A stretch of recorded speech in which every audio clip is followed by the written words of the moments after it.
Banyak orang melihat kami sebagai pasangan yang selalu tampak bahagia. Dari luar, semuanya terlihat sederhana. Dua orang yang saling mencintai, berjalan bersama, melewati waktu. Namun tak banyak yang tahu, di balik senyum dan kebersamaan itu, ada jalan panjang yang penuh liku, sebuah perjalanan yang tidak ringan untuk dilalui. Pertengahan tahun 2007, saya lulus kuliah. Seperti banyak lulusan baru lainnya, saya berada di persimpangan antara harapan dan kebingungan. Ada satu mimpi yang sejak lama bersemayam di kepala saya keliling dunia. Namun waktu itu, saya belum tahu bagaimana cara mewujudkannya. Hari-hari saya habiskan dengan mencari informasi, berminggu-minggu menelusuri kemungkinan, membaca, bertanya, dan membayangkan masa depan. Sampai akhirnya, saya menemukan satu jalan yang terasa masuk akal. Bekerja di kapal pesiar, sebuah pekerjaan yang memungkinkan seseorang bekerja sambil berlayar dari satu negara ke negara lain, menyusuri lautan dunia. Sejak saat itu, saya menjalani prosesnya dari A sampai Z. Prosesnya tidak sederhana. Saya harus memiliki pengalaman kerja di hotel terlebih dahulu, membuat buku pelaut, mengurus berbagai dokumen, dan bolak-balik mengurus administrasi ke berbagai tempat. Waktu berjalan, cepat lebih dari 1 tahun, saya jalani semua itu. Ujian demi ujian saya lalui. Dari Jogja hingga Bali. Dari ruang wawancara ke ruang tes berikutnya. Hingga akhirnya, kabar yang saya tunggu-tunggu datang. Saya mendapatkan job letter, surat panggilan kerja untuk berangkat ke Amerika dengan sebuah perusahaan kapal pesiar ternama. Saat itu, rasanya seperti mimpi yang tiba-tiba menjadi nyata. Hati saya penuh kegembiraan. Impian yang selama ini hanya ada di kepala, kini seakan sudah berdiri tepat di depan mata. Saya masih ingat hari itu. Saya mengendarai Vespa menyusuri jalanan Jogja, sambil tertawa sendiri, nguyu-nguyu tanpa sebab. Kepala saya dipenuhi bayangan masa depan.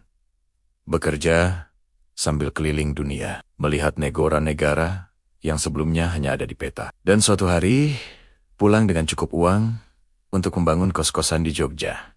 Sebuah impian yang waktu itu menjadi template mimpi bagi banyak mahasiswa yang pernah hidup di kota itu. Seharian penuh, pikiran saya dipenuhi angan-angan yang membahagiakan. Namun hidup seringkali punya cara sendiri untuk menguji manusia. Keesokan harinya, sebuah kabar datang, kabar yang membuat kepala saya mendadak seperti diputar 7 keliling. Jess, yang saat itu berada di Sydney, Australia, memberitahu bahwa dia berencana datang ke Jakarta. Dia ingin mencoba menjalin hubungan yang lebih serius dengan saya.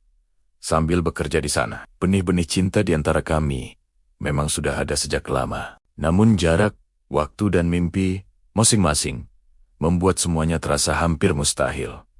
Masalahnya bukan sekadar itu. Pengumuman apakah Jess diterima atau tidak oleh perusahaan di Jakarta baru akan keluar 3 hari setelah saya seharusnya sudah berada di Amerika jika saya menerima pekerjaan di kapal pesiar itu. Artinya, saya harus membuat keputusan besar dalam waktu yang sangat sempit. Apakah saya harus mengejar mimpi yang sudah hampir saya genggam berlayar keliling dunia, atau menunggu seseorang yang bahkan belum pasti akan berada di Jakarta? Long story short, singkat cerita, seperti yang sering saya katakan dengan bercanda, yungalah. Saya memilih melepaskan mimpi yang sudah berada di depan mata. Saya memutuskan untuk menunggu Jess.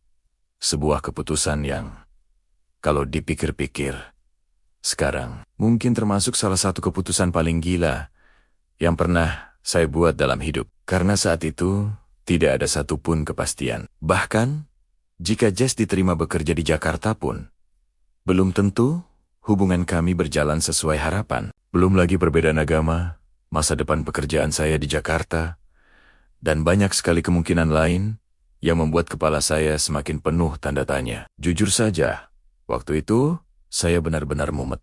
Semumet-mumetnya. Akhirnya saya menelepon ibu tercinta.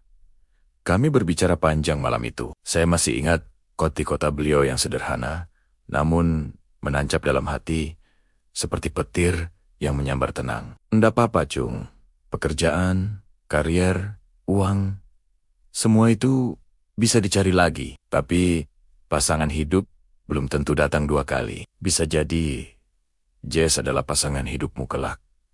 Mark Gillette. Kalimat itu seperti membuka pintu yang selama ini tertutup di kepala saya. Beberapa waktu kemudian, kabar baik itu akhirnya datang. Jess diterima bekerja di Jakarta, namun saya masih harus menunggu 1,5 bulan sampai dia benar-benar datang. Dan masa penantian itu bukanlah masa yang mudah. Pikiran saya berkelana kemana-mana, membuat berbagai skenario di kepala. Bagaimana kalau hubungan kami tidak berjalan seperti yang dibayangkan? Bagaimana kalau keluarganya tidak setuju? Bagaimana kalau semuanya berakhir sia-sia? Pikiran saya seperti bermain dengan saya sendiri. Hingga suatu pagi, tubuh saya akhirnya menyerah pada tekanan itu. Saya mengalami panic attack, serangan panik yang datang tiba-tiba. Nafas terasa sesak. Dunia seolah menyempit, dan rasa takut yang berlebihan menyerang tanpa alasan yang jelas. Dindu, tenan, oke. Saat serangan panik pertama itu datang, saya sedang berada di Jogja. Hari itu juga saya memutuskan pulang ke kampung halaman di Blora, hanya agar bisa lebih dekat dengan ibu. Selama tinggal di sana, serangan panik itu beberapa kali datang lagi. Rasanya sangat menakutkan. Di waktu yang sama, berbagai tawaran pekerjaan berdatangan dan semuanya saya tolak. Bahkan tawaran dari seorang kawan dekat yang saat itu menjadi general manager di sebuah hotel ternama di Kuta, Bali. Di Blora sendiri ada pembukaan CPNS, dan kriteria yang dicari sesuai dengan ijazah saya. Bahkan banyak orang berkata, dengan ijazah dari UGM peluang saya mungkin cukup besar. Namun entah kenapa, saya tetap tidak melamar. Saya memilih menunggu Jess. Dan pada saat yang sama, berusaha menyembuhkan diri dari serangan panik yang datang 2-3 kali dalam seminggu. Susah bernapas, keringat dingin, paranoid, itu menjadi bagian dari keseharian saya. Ibu bahkan sempat membawa saya ke dokter. Namun hasilnya tidak banyak membantu. Akhirnya, saya mulai mencari jawaban sendiri. Saya membaca banyak artikel di internet, mencoba memahami apa yang sebenarnya terjadi pada diri saya. Dari situlah, saya mulai mengenal ilmu tentang pikiran, kesadaran, dan mindfulness. Aneh rasanya, tetapi perlahan, saya justru mulai berterima kasih kepada Mr. Panic Attack. Karena lewat pengalaman itu saya belajar sesuatu yang sangat penting. Kita bukanlah pikiran kita. Kita bukanlah perasaan kita. Kita adalah kesadaran yang mampu melihat, memahami, dan mengendalikan keduanya. Saya belajar bahwa hidup yang sesungguhnya terjadi di satu tempat saja di saat ini.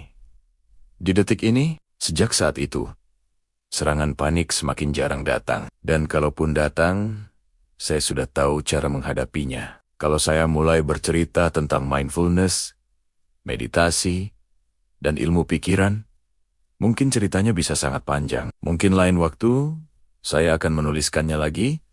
Tapi sekarang, back to Jess story. Kembali ke laptop, jenguk. Setelah masa pemulihan itu selesai, akhirnya tiba waktunya saya pamit kepada kedua orang tua, saudara, dan teman-teman. Saya berangkat ke Jakarta untuk menunggu Jess, bahkan beberapa minggu sebelum dia tiba. Saya masih ingat perjalanan itu dengan sangat jelas.